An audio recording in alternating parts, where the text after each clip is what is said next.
17 नवंबर साल 2022 के दिन राहुल गांधी अकोला में मौजूद थे और इस दौरान वो एक प्रेस कॉन्फ्रेंस कर रहे थे। और ये प्रेस कॉन्फ्रेंस राहुल गांधी की स्वतंत्रता संग्राम के हमारे सेनानी वीर दामोदर सावरकर के खिलाफ थी।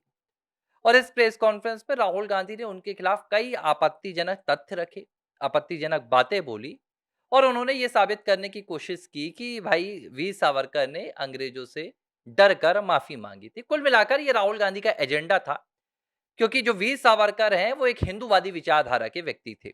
उन्होंने ना सिर्फ देश के लिए स्वतंत्रता की लड़ाई लड़ी, बल्कि उन्होंने हिंदू जनमानस में एक अच्छा खासा अपना प्रभाव छोड़ा था। तो राहुल गांधी प्रयास करते हैं, वो ये अक्सर देखते हैं कि अगर हम दामोदर सावरकर को, वीर दामोदर सावरकर को दबा देंगे, उनकी हम छवि को धूमिल कर देंगे, तो हम हिंदुओं की छवि को धूमिल कर सकते हैं। तो उन्होंने अकोला में बयान दिया था।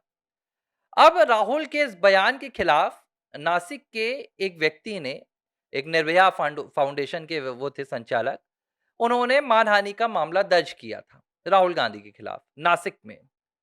इस मामले में प्रोसीडिंग भी शुरू हुई। बकायदा राहुल गांधी को इसका समन भी भेजा गया। राहुल गांधी वीडियो कॉन्फ्रेंसिंग के माध्यम से अदालत में जुड़ते भी हैं और राहुल गांधी अपने आप को निर्दोष बताते हैं। लेकिन प्रोसीडिंग चलती रही और पुलिस से इस पूरे मामले में जांच रिपोर्ट तलब की गई। जब पुलिस ने इस मामले में जांच रिपोर्ट भेज दी, तो अचानक जो याचिकाकर्ता हैं, उन्होंने मामला ही वापस ले लिया। उन्होंने कहा कि अब मुझे राहुल गांधी के खिलाफ कोई केस नहीं लड़ना है। और जब राहुल गांधी के खिलाफ लड़ने वाले याचिकाकर्ता ने मामला वापस ले लिया, तो अदालत ने कह दिया कि भाई राहुल गांधी इस मामले से बरी, मामला रद्द कर दिया गया। सवाल ये उठ रहा है कि राहुल गांधी जिस तरह से अपने खिलाफ दर्ज मामलों को रद्द करवा रहे हैं, कहीं अदालतें उनके खिलाफ फैसला सुनाने से इंकार कर देती हैं, तो कहीं याचिकाकर्ता ही राहुल गांधी के पक्ष में चला जाता है। आखिर ये सब हो कैसे रहा है?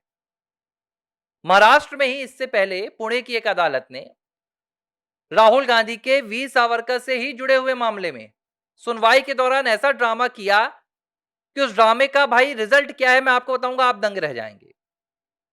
अदालत के भीतर जिस पेन ड्राइव पर, जिस सीडी पर राहुल गांधी का वो स्टेटमेंट जो उन्होंने अमेरिका में दिया था वीर सावरकर के खिलाफ, जिसमें उन्होंने कहा था कि भाई वीर सावरकर ने एक किताब में उल्लेख किया है कि वहां पर कुछ युवकों की पिटाई हो रही थी और वो युवकों की पिटाई देखकर खुश हो रहे थे, जबकि वीर सावरकर के जो परपोते हैं, उन्होंने कहा कि इस तरह का कोई दावा नहीं है, इसलिए उन्होंने मानहानि का मामला दर्ज कराया था। जिस दिन सुनवाई होनी थी, उस दिन अदालत से सीडी गायब हो जाती है, राहुल गांधी के खिलाफ कार्रवाई होने से बच जाती है।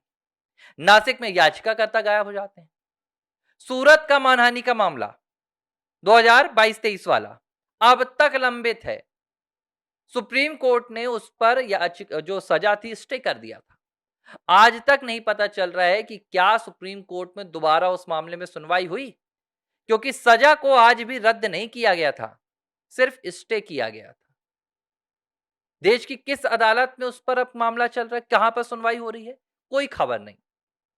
जिन लोगों ने राहुल गांधी के खिलाफ वो याचिका दायर की थी, राहुल गांधी की सांसदीय रद्द करवाई थी, राहुल को 2 साल की सजा हुई थी, वो लोग कहां हैं, कोई खबर नहीं। 2024 का चुनाव जीतकर भी आ चुके हैं राहुल गांधी। ब्रिटिश नागरिकता के खिलाफ 2 मामले चल रहे हैं। आपके रायबरेली से मामला ट्रांसफर होकर एमपी एमएलए कोर्ट लखनऊ आया था, वहां जज साहब आलोक वर्मा साहब ने कह दिया कि मेरा अधिकार क्षेत्र ही नहीं है।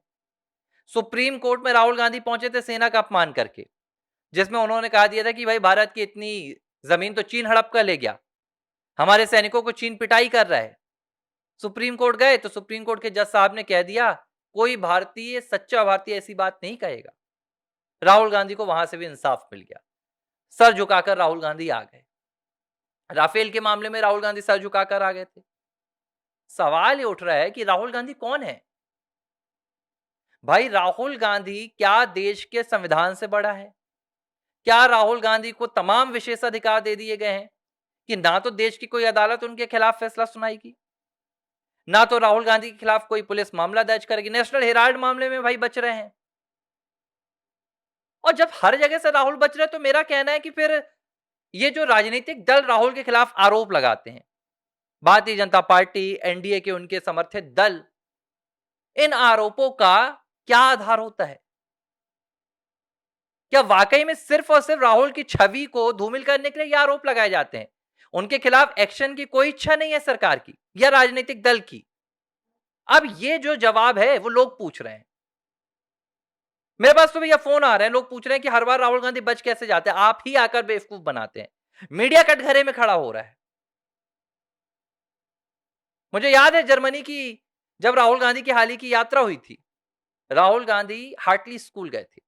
Hartley school is funded by George Soros. उसके बावजूद भारत में क्या हुआ, संबित पात्रा ने प्रेस कॉन्फ्रेंस की थी और वो प्रेस कॉन्फ्रेंस में संबित पात्रा बता रहे थे कि देखो ऐसा ऐसा हुआ है, जॉर्ज सोरोस का ये कनेक्शन राहुल गांधी का, सब कुछ उन्होंने बता दिया। मानो राहुल गांधी कोई विदेशी जासूस हैं जो भारत में जासूसी कर रहे हैं। दिसंबर में गए थे, मार्च शुरू हो गया, 3 महीने, एक नोटिस सरकार ने राहुल गांधी को नहीं भेजा। क्या गृह मंत्रालय, क्या विदेश मंत्रालय, क्या रक्षा मंत्रालय एक बार राहुल गांधी को एक नोटिस सर्व नहीं कर सकता कि भाई आप ऐसे कांड करते हैं, आप जवाब दीजिए। और मेरा कहना है कि अगर ये सब कुछ कानून से परे है तो फिर कानून में बदलाव लाइए। अगर आपको लगता है कि राहुल गांधी का किसी भारत विरोधी ताकत से मिलना देश के कानून में उसे अपराध घोषित नहीं करता है, तो या तो उस पर आप टिप्पणी करना बंद कर दीजिए।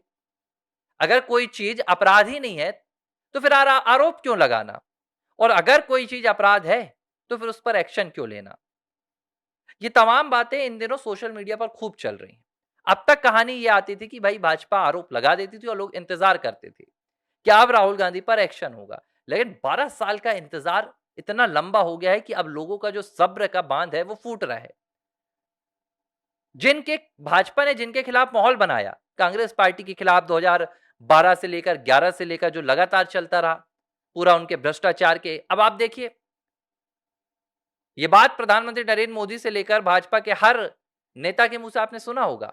65 सालों तक देश में खूब भ्रष्टाचार हुआ, गांधी परिवार ने भ्रष्टाचार किया, सोनिया मनमोहन सिंह के दौर में हुआ। सजा किससे हुई? किसे सजा हुई? किसी को नहीं हुई। सिर्फ एक मुकदमा मुझे पता है भ्रष्टाचार के मामले का जो गांधी परिवार पर लगा है, वो नेशनल हेराल्ड है। उसके अलावा 10 साल की सरकार में यूपीए की मैं बात कर रहा हूं, 2004 से 14 तक, आप मुझे कमेंट करके बताइएगा कि गांधी परिवार के खिलाफ कौन से आरोप लगे हैं, यानी कौन से चार्जशीट उनके खिलाफ पेश की गई है भ्रष्टाचार के मामले की। कोई चार्जशीट पेश नहीं की गई है। सब बातें यहां से वहां हो गई और आम जनता राजनीतिक जुमलों की शिकार होकर रह गई। एबीसी हिंदी न्यूज, आज ही जुड़िए हर खबर के साथ।